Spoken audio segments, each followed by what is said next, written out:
Hello, everybody, and welcome to the Reclaim Your Voice podcast, where we get to set the stage for your voice to be at its greatest potential. It's been a little while since I posted a new episode, but I felt charged to really come back and just give you guys some more singing information. And what I love about this podcast is that we get to talk about two sides of singing. We get to talk about the technique side and kind of debunk some myths when it comes to technique, but we also get to really dive in to the mind of the singer and really dive into the things that are really holding you back in terms of your mindset when it comes to your singing. Because when it comes to singing, a lot of people just, think of all the runs that they want to do, the notes, the high notes that they want to sing, but they leave out their brain and they leave out the part of them that is they leave out the actual driver when it comes to their voice. I love to tell people that your voice is an instrument that is a part of you. It's not an instrument that is away from you like a piano or a flute that you can just get away from. Your voice is a part of you. And so the things that are going on in that one driving part of your entire body, aka your brain, is going to determine the way that you sing. So that's why I wanted to tell you a little bit today about where your singing fear comes from / what is stealing your singing joy. I didn't really know which title I'm going to use. I'm probably going to decide on a title, and you'll see that the title is either what is stealing your singing joy, or where the singing fear comes from. And the reason why I couldn't really decide on a title is because there are two sides of singing, and there are two main drivers and main reasons for singing. And or there are two main things that keep a person from singing or drive a person to sing, and that is singing joy or singing fear. Now, here's the thing. A lot of people don't realize that singing joy can actually first of all, singing joy drives you to sing. It's the thing that you feel. It's that gushy, bubbly feeling that you feel when you are singing without reservation and nobody is holding you back and holding you down. Now, the thing about singing fear is that it's not necessarily the opposite of singing joy. Singing fear can actually be present while you are singing, but you don't really realize it. It's just simply holding you back in terms of your how the quality of your high notes, whether or not you go for a high note if you're improvising. There's a lot of things that can be affected by your singing fear in terms of you still singing. So singing fear isn't necessarily what drives you to not sing. However, for a lot of people, especially people that are called to sing and are not doing it, singing fear is that thing that is keeping them from singing. And I wanted to talk a little bit about what drains you of your singing joy and what causes you to actually to step into singing fear. And the first thing that keeps you from your singing joy and really where the singing fear comes from is your haters. So what I like to call this is your critics as well. So the people that have either in your life that have told you that you can't sing, yourself that has told you that you can't sing, your inner critic, all of these different driving factors and voices, even whether it's different people that maybe a music teacher in your past that spoke that constantly was just like an enemy against your singing. There are people that are representations of our singing fears. Like for me, one of those big representatives was actually one of my brothers, because he would always tell me to stop singing, right? So it's not necessarily that he wanted me to stop singing forever. It's just I was pretty loud, right? But what my brain registered my brain registered him as an enemy of, or as a hater of my singing, and so the things that he said was something that registered with me and stayed with me and caused me to not sing. Right. And so that is just one example of many people that can be in your life that are actually driving you to actually not continue to sing, but to actually to run away from the thing that you're passionate about. And this is the thing. It's like a lot of people can be satisfied in their lives without singing. like if you're not a singer and you weren't born to sing, of course you can live your life without singing. I think everybody should do some level of singing in their life, but I'm a vocal coach, so I'm a little biased. But there are people, but those of you that are passionate about singing know when you are being know when you're not actually in your passion. And we talked a little bit about it when we talked about, the coping mechanisms and how you're coping when you're singing and you're not actually singing, but you're actually developing coping mechanisms and you're actually identifying by the coping mechanisms instead of your singing. This is for the people that are actually taking away from the thing that matters the most and replacing it with something else. And this podcast is for people that are no longer satisfied with that. So the first thing that the first place where your singing fear comes from is your haters. The second place where your singing fear comes from, and the second thing that is stealing your singing joy, is your own memories. Right now, and this kind of works in cooperation with number one. There's a lot of things that have happened that have been at the that have left us at the mercy of our singing haters, where they said something that inspired us to not sing and caused us to go back into the shell, to be afraid of actually getting out there and experiencing our singing joy. So there's people that have said things, whether it's shut up, whether it is you don't sound good, like why do you sound so bad? Or for those of you that grew up in singing circles and in choirs and stuff, it might have been somebody that was like, oh yeah, you're flat, oh yeah, you're sharp, you're this, you're that, and you registered it as something that was a part of you, right? And so, so those memories can sometimes be tied to other people, but sometimes it can be experiences. Sometimes it might have been a time when you were on stage and you messed up. And in fact, there are even other memories that don't even necessarily have to do with singing that can actually register as something that brings us singing fear or causes us to shrink.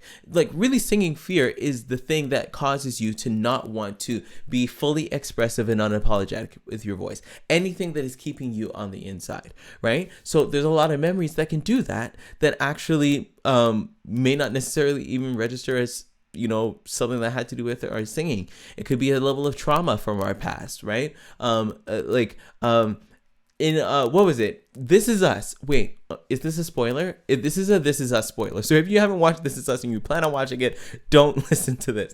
But Kate, for those of you that know the show, Kate stopped singing after her dad passed, right? So there's a lot of different things that can come that are in our past that actually reach into our future and stop and act as the chokehold to keep us from singing. And I don't know about you, but I don't want to let something that's in my past put me in a chokehold. It's very uncomfortable. I don't like it, right? And neither should you. So that's the second place where your singing fear comes from. The third place, and this one is very, very, very important. The third place where your singing fear comes from is your belief system, and this is probably the third layer of even the last two things that we talked about. We got people that speak things that inspire singing fear, the memories that come along with that. But then when the memory takes grows roots and actually lays a hold in you, it becomes a belief system, and it says something about who you are and about your singing and what you can and cannot do. And that belief system is really what becomes the driver that either pushes you to go towards singing or away from it. Right? If you believe something with all your heart, right, you're going to go in the direction of that belief, even if you don't realize that you're believing it, right? What you believe will determine whether you live your life in fear or whether you live your life in joy, right? I'm going to say that again one more time. What you believe about your singing will determine whether you live your life in singing fear, in constantly, complaining about the fact that you're not singing, or complaining about your voice's habits, or steering into that place of singing joy where you're actually empowered to progress and empowered to get better and empowered to share your sound, right? Like a lot of people think that they're just bad singers. It's not just that you're a bad singer. It's that you're fighting yourself. You're fighting yourself, and we've all seen, like, not necessarily all seen, but there are like these pictures of people that just beat the air, and they're fighting the air, and people would watch that person and be like, oh my gosh, this guy's beating the air. What is he doing? Fighting an invisible man, right? A lot of us are beating the air, and we don't realize it. We're trying to figure out what is actually the real problem, and we start first of all, we start fighting ourselves, right? So we fight an invisible battle, and we feel crazy and we feel chaotic because there's an actual battle going on inside, and a lot of the time we're not aware of it. But then a lot of the time we end up beating the air, trying to fix something else. We try to go and just try to stop smoking, or we try to stop drinking, or we just try to fix the surface issue, when for you, someone who is called to sing and make musical moments that impact people for a lifetime, we're not realizing that it's actually deeper, that we're actually keeping ourselves from the thing that we're passionate about, right? And your belief system is going to do that. What you believe about yourself and what you believe about your voice is going to do that so much easier than you having the willpower to actually, oh yeah, I'm just going to sing and do this. Your brain is going to fight you, right? And I trust me.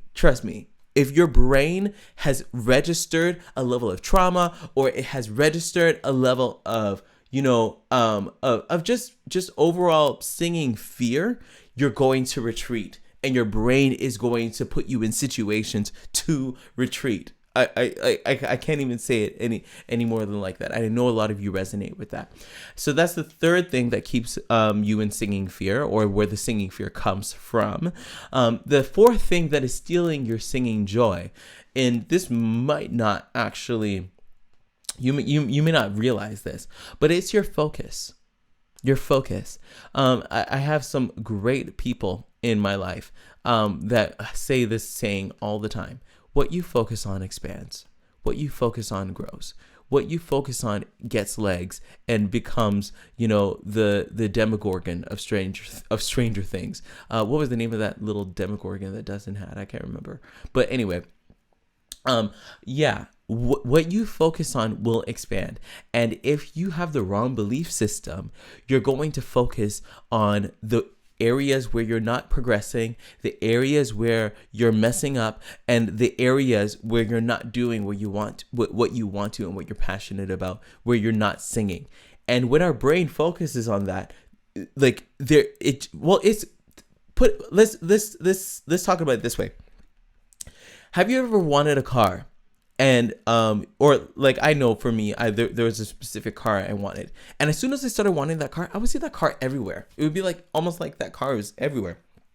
It's not that car had all of a sudden started popping up. It's just more that my eyes were open to see it because I wanted it, right? When your brain is drawn to something, right, that thing is going to all of a sudden be everywhere, right? And your brain gets more empowered to focus on that. And the more that you're focused on the things that are taking you away from your singing joy, the more you're not going to sing, right? But at the same time, the things that you focus on that are conducive to your singing joy will bring you towards your singing joy. But if you've lived in fear for all of your life, or if you've lived in singing fear ever since that one time that choir director told you that you sound bad, or if you've lived in singing fear ever since your parents told you to shut up,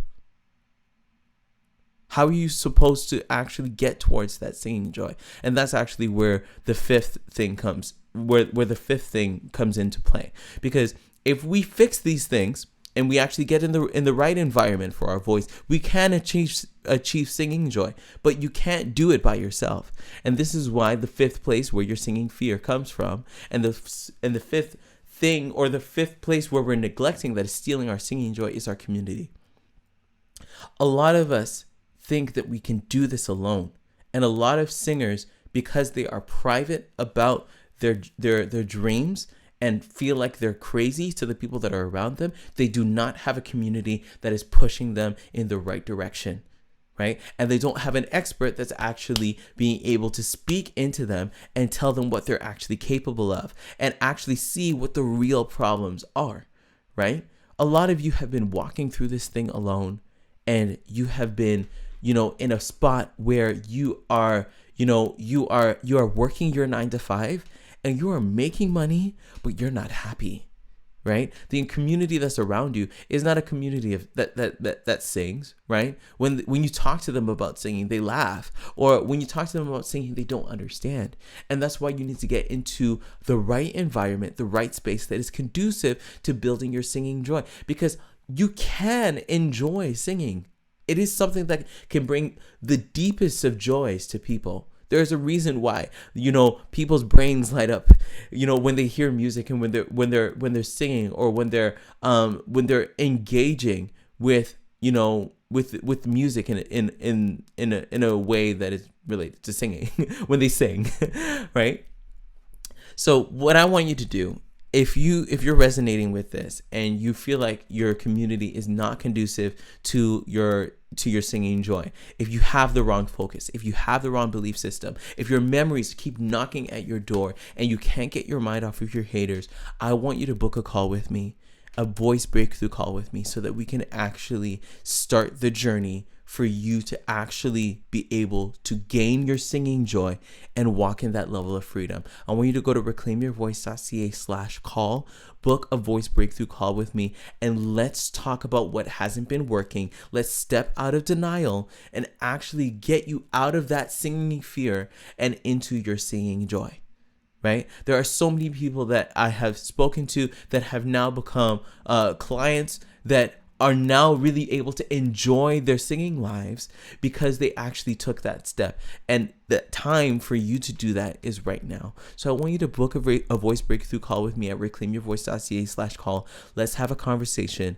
And if you're listening to this podcast, wherever you are, if this resonated with you, give it 5 stars. Go to Spotify, Apple Music, wherever you are listening to your podcast. If you're on the YouTube channel, subscribe to the YouTube channel, and let's get you back to your singing joy. All right. Thanks so much for listening to me, and you have a wonderful rest of your day. Okay. Bye.